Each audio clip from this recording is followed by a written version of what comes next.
Alors, je voulais savoir, moi, quand j'ai un produit physique que je crée moi-même, comment faire pour vraiment, enfin, à partir du moment où on teste, est-ce que ça porte pas préjudice au reste, ou par exemple, si je fais un style de, enfin, je sais pas trop si tester, en fait, ne me ferme pas d'autres portes, ou, enfin, comme c'est une pochette, ou, enfin, propose des produits physiques, est-ce que c'est pas différent comme système?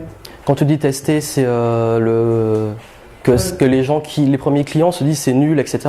Oui, voilà. Tester, quand j'ai trouvé mon avatar, Ah ouais. en fait, j'ai déjà une idée d'avatar, et que je veux tester, savoir si vraiment ça va leur parler. Et si ça ne fonctionne pas, est-ce que ça va pas porter préjudice pour le reste? Si tu es transparente, non. C'est-à-dire que tu peux très bien transformer ça en opportunité. C'est-à-dire que tu cherches des testeurs et que c'est une opportunité, que c'est vraiment pour eux, c'est une occasion de découvrir un nouveau truc ou ton produit, et que tu fais une sorte de groupe test, des clients particuliers que tu peux aussi filtrer à l'entrée et leur faire tester le produit et avoir leur premier retour. C'est ce qui est recommandé dans Lean Startup. C'est qu'ils disent que souvent, même d'ailleurs dans les jeux vidéo, je travaillais dedans, ils font ça. C'est qu'ils font des groupes avec des personnes triées sur le volet et ils testent en avant-première. Et ils donnent leur avis, ils donnent des retours et là tu améliores ton produit.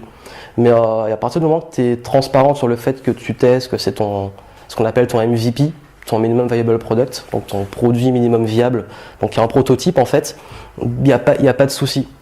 Mais je pense que la transparence aide à pas se ruiner en termes de réputation, à dire que, d'ailleurs, ça se voit plein de domaines, notamment dans les campagnes de crowdfunding, le financement participatif.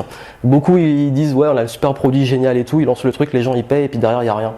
Alors que si tu dis, bon, là, en fait, c'est vraiment un prototype, si ça marche pas, ça marche pas. Je pense que les gens acceptent plus facilement, pas toujours, mais la transparence, ça va t'aider à avoir aussi des personnes plus intéressées, si tu dis d'entrée que c'est une opportunité.